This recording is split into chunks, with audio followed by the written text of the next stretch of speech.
Um, as you can see, what I'm going to talk about today is the relationship between people and AI, insofar as what we know about it at the moment, which is not a great deal. Luckily, it's only a 10-minute talk. Could you go on to the next slide, please? So what do we see at the moment in terms of what we're seeing in the press? Well, as you can see from some of these recent stories, it's very much a kind of mixed message. We have a kind of a governmental narrative that um, talks about the importance of AI for growth and needing to cozy up to big AI companies, but yet we see an awful lot of negative media as well. Social media users are complaining about the large amount of AI slop. We've got at the moment, and I think that's really important that it's on social media, because at the moment, a lot of government messages, while they're saying AI is important for growth, are also comparing the most ubiquitous form of digital media and in terms of social media to something that is as noxious as smoking. So at once we're being told that this is essential and yet it's extremely damaging. And so I think it's important that we think about the way people envisage the use of digital technologies, including AI, at the moment, and how that policy background is affecting us. Um, we There are relatively few studies that actually look at how academics, particularly in the arts and humanities, use AI. In fact, tiny numbers. There are user studies about how people use digital systems, and I've collaborated with many others to produce some of these in the past. But the advent of ChatGPT has changed things so profoundly that very few studies are able to keep up with that. Yet, what we do know is that we've known for a long time, people, users, scholars change more slowly than the technology changes, because goodness knows it would be hard to keep up with the speed at which AI is changing at the moment, even if we wanted to. And here's a fantastic piece of programming by Leeds that is a really important link to these questions about trust, completeness, extent. We do know, and we've known for many years, that humanities users in particular, but many other users, really want to know what is in a collection, how complete it is, for all the reasons that Ian's described. So I'm not going to go into that in great detail, except to say that there is every reason to suspect that that still remains true. Um, there is a very new piece of research being undertaken at the moment, which hasn't yet published its results, but I heard about it at a recent conference last week, which is a huge user study into the users of the European Cloud for Cultural Heritage, where they've been running a lot of workshops on what people are going to want out of this system, which of course is going to be very heavily AI implicated. And again, it's interesting that a message that we've known for a long time comes out loud and clear. They were also hearing this extent about the collection, the extent of collection and completeness of collections, but also that users really don't want to see under the hood when it comes to technology. When it comes to what's in the archive, yes, they absolutely do. But when it comes to technology, as usual, and as has been the case for many years, users want to know, will it work, not how does it work? Um, Whether that is the right thing to do or not, that is the truth, and that's a message I've been hearing for a long time. And so, if you don't want to know how the technology is used, then these questions about how do we evaluate information, this is again the kind of things we were just hearing about, um, is extremely important.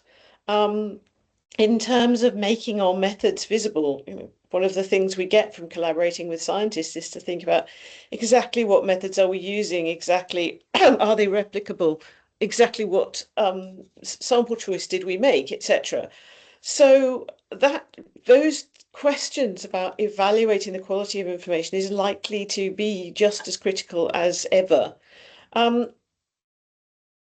but AI, insofar as some of the recent studies would suggest, it seems that most human beings regard AI as, hence this phrase, AI slop. less valuable than things that are produced by humans.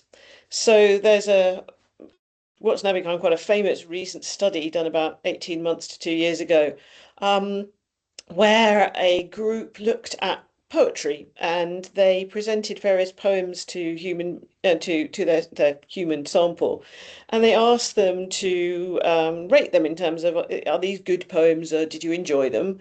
And it turned out that some of these poems were written by humans, some were written by AI, but people were not necessarily told the truth about this. So it first emerged that people could not tell the difference between a poem produced by an AI or a human, but if they were told that a given poem was written by AI, not a human, they immediately decided it wasn't a very good poem after all.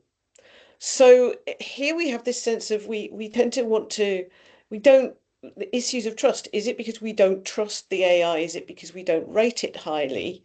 Is it because we're unfamiliar with it? So many times I'm sure everyone here has come across colleagues, friends, neighbors who, when you say that you're working with AI, will say, "Oh gosh, AI, I don't really know anything about that. I don't like it.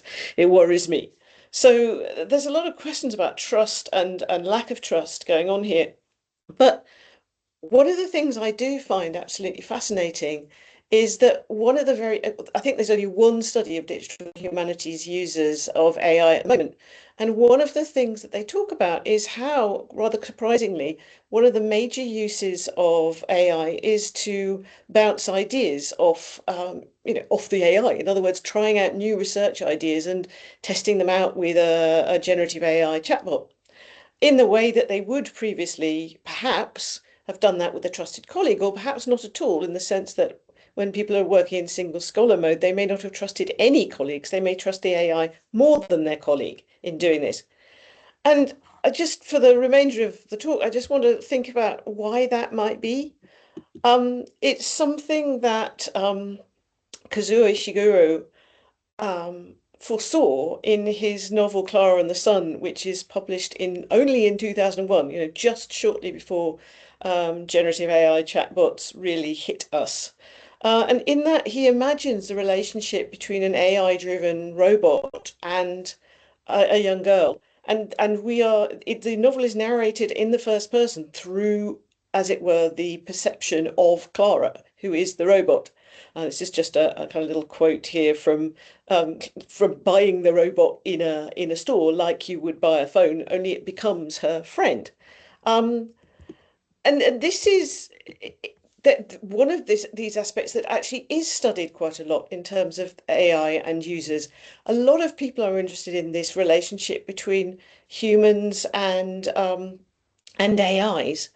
And it's not just in fiction, as I say, Ishiguro was in a sense predicting it, but there has been a lot of interest, particularly from philosophers, particularly actually female philosophers, oddly enough, of the question about how do we build relationships and why do we build relationships with AI? And here you can see a quote that Paula Sweeney uses in one of her articles. She is one of these female philosophers, talking about how a mine clearing robot, right back in the early 2000s, was used by the US Army. And the soldiers created such a strong relationship with it that it became part of the team. And eventually, when it was damaged during the mine clearing activity, the officer in charge of the team just said, I can't carry on with it. Every time it comes back, it's more and more, it's more and more damaged. And, this is affecting the morale of my squad. They regard it as a friend and they can't bear to see it suffer. And of course, a robot can't suffer. But it's interesting that we want to create that relationship. And that's a picture of Mars rover. Some of you may remember a year or so ago when it was singing itself happy birthday as it shut itself down because it was up there on Mars all on its own. And this was this was viral on social media. People talk about this poor little thing that would be lonely and that it was in effect dying. So we've got this sense of, we as humans, we do really want to create relationships via AI. And even to the extent of, there's been quite a lot of interest in what's being called ghost bots or death bots, whereby people are creating AI corpora of language from deceased family members, or perhaps even wanting to create a sort of image version of a deceased family member. And this worries psychologists in terms of mental health, but well, it's again predicted in fiction. An episode of Black Mirror called Be Right Back. Um, so just to conclude, I think that's one of the interesting things that we do know about users at the moment, that for whatever reason, perhaps because it's a chat bot, perhaps because the interface appears chatty and friendly, um, we want to make relationships with it and we trust it in a remarkable way, perhaps at the expense of some of these cognitive, sensible ideas that we've just been hearing about how we need to be much more doubtful about our sources, and yet our relationships with AI, our sort of emotional connection with AI, seems to be pushing us in a different direction. So exactly what the implications of this may be for further scholarship, I'm not entirely sure, but I'm just raising this as a kind of interesting question and something that I think the consequences of this will be something that we need to grapple with in future. Thank you.